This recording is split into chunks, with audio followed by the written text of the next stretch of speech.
भगवान शिव की पूजा में ना करे ये 5 गलतियां, घर परिवार नष्ट हो जाता है।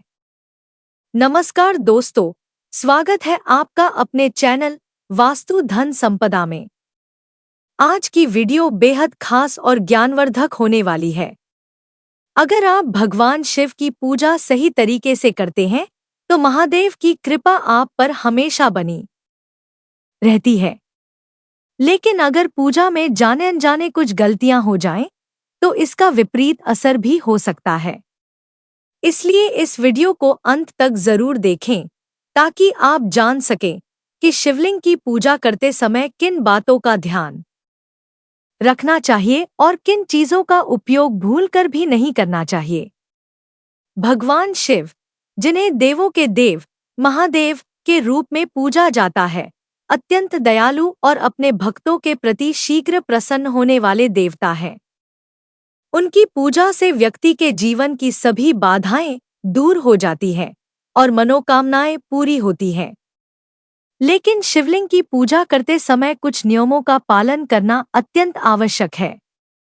यदि पूजा में लापरवाही की जाए तो भगवान रुष्ट हो सकते हैं और इसका दुष्प्रभाव व्यक्ति के जीवन पर पड़ सकता है। तुलसी दल चढ़ाना वर्जित क्यों है? हिंदू धर्म में तुलसी के पौधे को अत्यंत पवित्र माना गया है।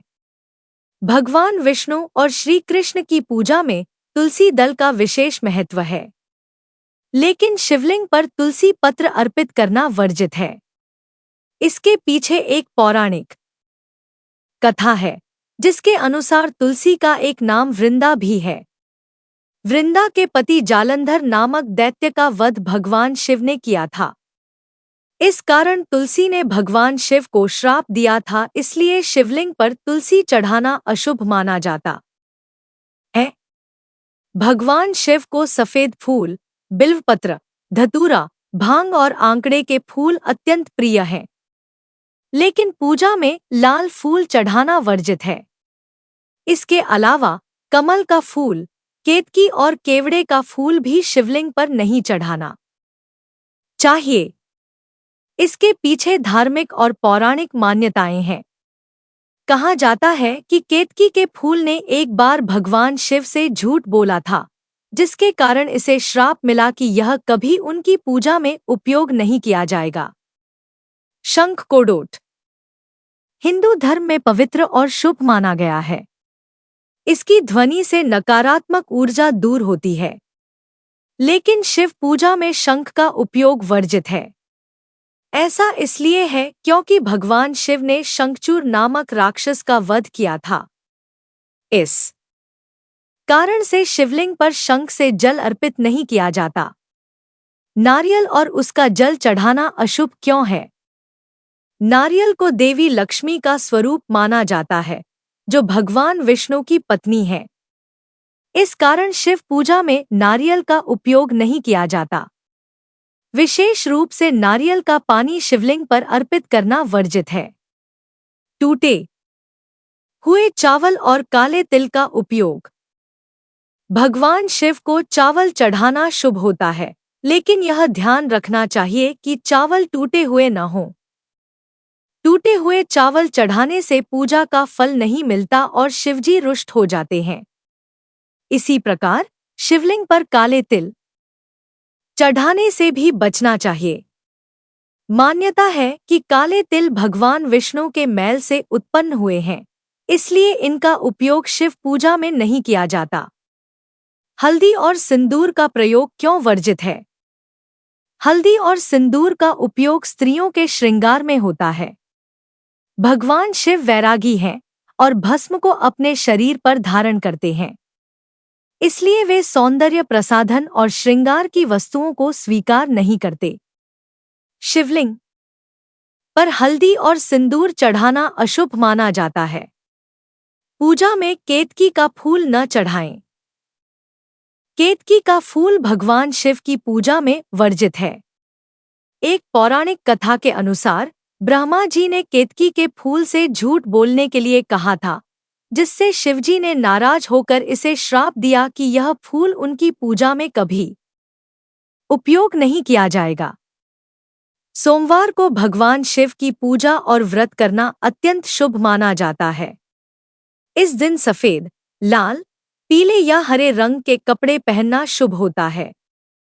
पूजा में बिल्वपत्र, चंदन, आंकड़े के फूल, धतूरा और अक्षत चढ़ाना चाहिए। ध्यान रखें कि चावल टूटे हुए न हों।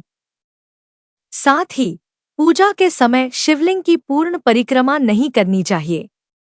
आधी परिक्रमा करना ही उचित माना गया है। साफ सफाई और पूजा के स्थान का ध्यान रखें। भगवान शिव की पूजा करते समय साफ सफाई का विशेष ध्यान रखें। शिवलिंग के पास गंदगी रखना अशुभ होता है और इससे वास्तु दोष उत्पन्न हो सकता है। पूजा के स्थान को हमेशा स्वच्छ रखें ताकि शिवजी की कृपा बनी रहे। सोमवार के दिन महामृत्युंजय मंत्र का जाप कम से कम 108 बार करें। यह मंत्र जीवन की सभी समस्याओं और कष्टों को दूर करने वाला है। शिवजी को चंदन, अक्षत, बिल्वपत्र, धतूरा और आंकड़े के फूल अर्पित करें। सोमवार का व्रत सुबह जल्दी उठकर स्नान आदि के बाद शुरू करें। साफ वस्त्र धारण करें और शिवलिंग का जलाभिषेक करें। पूजा के दौरान व्रत की कथा अवश्य सुनें। इस दिन फलाहार करना उचित है। 3 पहर में एक बार भोजन करना व्रत के नियमों का पालन करता है। शिवलिंग की पूजा में विशेष बातें। शिवलिंग पर तांबे के बर्तन से दूध नहीं चढ़ाना चाहिए। शिवलिंग पर नारियल का पानी न चढ़ाएं। पूजा में तुलसी और केतकी का उपयोग न करें। शिवजी की क्रोध मुद्रा वाली तस्वीर घर में न लगाएं। उत्तर दिशा में भगवान शिव की मूर्ति या चित्र लगाएं। भगवान शिव पर कुछ विशेष चीजें चढ़ाने की परंपरा है, लेकिन यह ध्यान रखना बेहद जरूरी है कि शिवलिंग या भोलेनाथ पर टूटे चावल, सिंदूर, हल्दी, तुलसी, शंख से जल, केतकी और चंपा के फूल न चढ़ाएं। यह चीजें उन्हें रुष्ट कर सकती हैं और उनका क्रोध आपके जीवन में परेशानियां ला सकता है। शिव भक्तों से हमारा निवेदन है कि हर हर महादेव कमेंट बॉक्स में जरूर लिखें और इस वीडियो को सभी के साथ साझा करें ताकि यह जानकारी हर भक्त तक पहुंचे। महादेव को प्रसन्न करने के सरल उपाय। भोलेनाथ को प्रसन्न करना जितना सरल है उतना ही प्रभावशाली भी। महादेव अपने भक्तों की श्रद्धा मात्र से ही प्रसन्न हो जाते हैं। यदि आप उनकी पूजा में चावल के मात्र 4 दाने भी पूरे मन और श्रद्धा के साथ अर्पित करेंगे तो भगवान शिव आपकी हर मनोकामना पूरी करेंगे। इसी तरह शिवलिंग पर एक कलश ठंडा जल अर्पित करने से भी भोलेनाथ शीघ्र प्रसन्न होते हैं। खास तौर पर सावन के पवित्र महीने में यदि आप प्रतिदिन शिवलिंग पर ठंडा जल चढ़ाते हैं तो आपकी सभी इच्छाएं पूरी हो सकती हैं। भगवान शिव को बेलपत्र अत्यंत प्रिय है। अगर आप हर दिन शिवलिंग पर एक बेलपत्र चढ़ाते हैं तो यह भी उनकी कृपा पाने का सबसे सरल उपाय है। इसके साथ ही धतूरा और बेर भगवान शिव के पसंदीदा भोग माने गए हैं। इन्हें चढ़ाने से भी भोलेनाथ प्रसन्न होते हैं। पंचामृत और अन्य सामग्री से पूजा। भगवान शिव को दूध, दही, चीनी, घी, शहद और गन्ने का रस अर्पित करने का भी विशेष महत्व है। इसे श्रद्धापूर्वक अर्पित करने से मनचाहा वरदान प्राप्त होता है। सावन के महीने में भगवान शिव को बेलपत्र के साथ ओम नमः शिवाय या राम लिखकर चढ़ाने का विधान है। यह न केवल पूजा को पूर्णता देता है बल्कि आपकी मनोकामनाओं को भी शीघ्र पूरा करता है। पूजा का सही तरीका और शिव चालीसा का महत्व। शिव कृपा प्राप्त करने के लिए पूजा के समय शिव चालीसा का पाठ करें। इसके अंत में भगवान शिव की आरती करना न भूलें। शिव चालीसा में भोलेनाथ की महिमा का वर्णन है और आरती करने से आपकी पूजा में कोई कमी नहीं रह जाती।